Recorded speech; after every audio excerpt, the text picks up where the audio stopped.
আসসালামু আলাইকুম প্রিয় শিক্ষার্থীবৃন্দ। আজকে তোমাদের সেট ও ফাংশন এর অনুশীলনী 2.1 প্রশ্ন নম্বর 12 এর সমস্যা সমাধান করার চেষ্টা করব। আশা করি তোমরা সবাই ভালো আছো, সুস্থ আছো।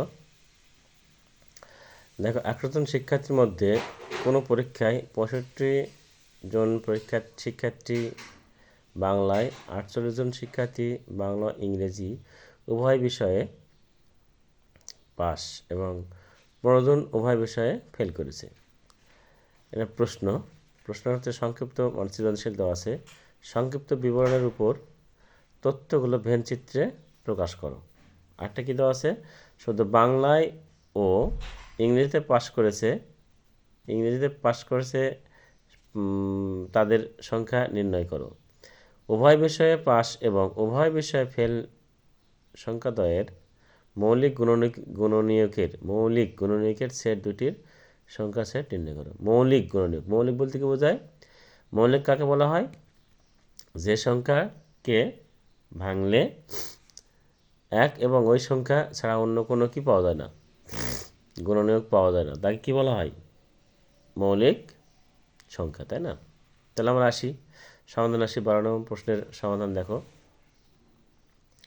12 নম্বর প্রশ্নের সমাধান দেখো, ভেনচিত্র বলছে কি,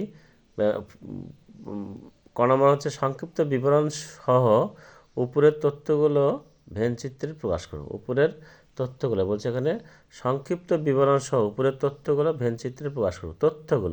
তথ্যে কী দেওয়া আছে?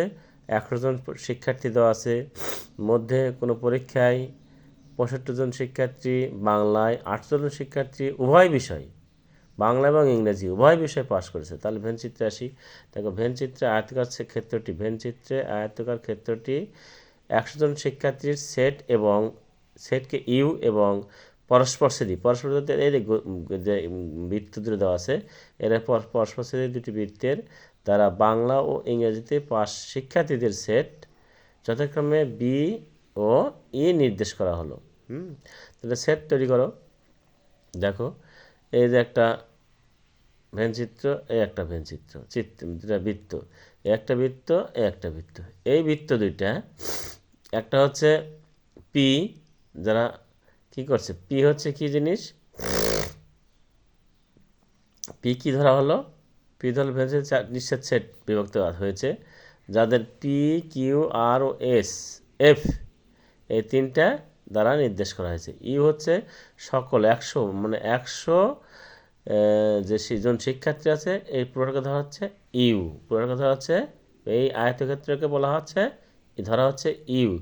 আর বাংলায় পাশ করেছে আর ইংরেজি পাশ করেছে, মানে উভয় বিষয়, বাংলা বিতে বাংলা, ইতে ইংলিশ, আর উভয় বিষয়ে পাশ করছে কত? 48। এটা কি নিঃশ্বেদ সেট না? ইউ, এক কথায় ইউ এটা ইউ না? তার মানে কি, এটা হচ্ছে নিঃশ্বেদ সেট। এখানে Q equal to B intersection E, উভয় বিষয়ে পাস শিক্ষার্থীর সেট যার সদস্য সংখ্যা কত? 48। এই দেখো 48, এটা 48 না? ভেনচিত্র 48 না? এইটাতে এবং এইটাতে পি এবং আর এ আছে, পাস শিক্ষার্থী আর ফেল শিক্ষার্থী মধ্যে আছে, এটা হচ্ছে কি, এইটা 48।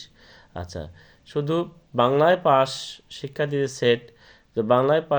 সেট, যার সদস্য সংখ্যা, তাহলে বাংলা যদি পাস করে মোট শিক্ষার্থী কত? 65 কত? কোনো প্রক্রিয়ায় 65 শিক্ষার্থী বাংলায়, 8 জন শিক্ষার্থী বাংলা ও ইংরেজিতে উভয় বিষয়ে পাস করেছে। 15 জন উভয় বিষয়ে ফেল করেছে। তাহলে এখন দেখো, পি শুধু বাংলায় পাস শিক্ষার্থীর সংখ্যা, যার সদস্যের সংখ্যা হচ্ছে 65 মাইনাস 48 ইকুয়াল টু 17। আর শুধু হলো, আর তো আমার দেওয়া নেই, আর কি দেওয়া আছে? আর দেওয়া নেই। তাহলে যেটা বাংলা বের করলাম, 48 দেওয়া আছে উভয় বিষয়ে, তারপর 15 আমরা ফেল করেছে। এই সবগুলো যোগ করলে যেটা পাবো সেটা হচ্ছে কি, ইংরেজি। তাহলে ইংরেজি পেয়ে গেলাম। শুধু বাংলায় পাশ করেছে 17 জন এবং ইংরেজিতে পাশ করেছে কয়জন?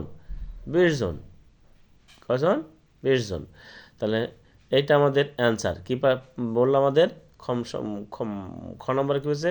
শুধু বাংলায় ইংরেজিতে পাশ করেছে তাদের সংখ্যা নির্ণয় করতে। শুধু ইংরেজিতে পাশ করেছে, তাহলে ইংরেজিতে পাশ করেছে কয়জন? 20 জন। তাহলে বাংলায় পাশ করেছে কয়জন? 17 জন। তাহলে তো গ নম্বর। এখন গ নম্বর আসি, সৃজনশীল গ। গ নম্বর কী বলছে?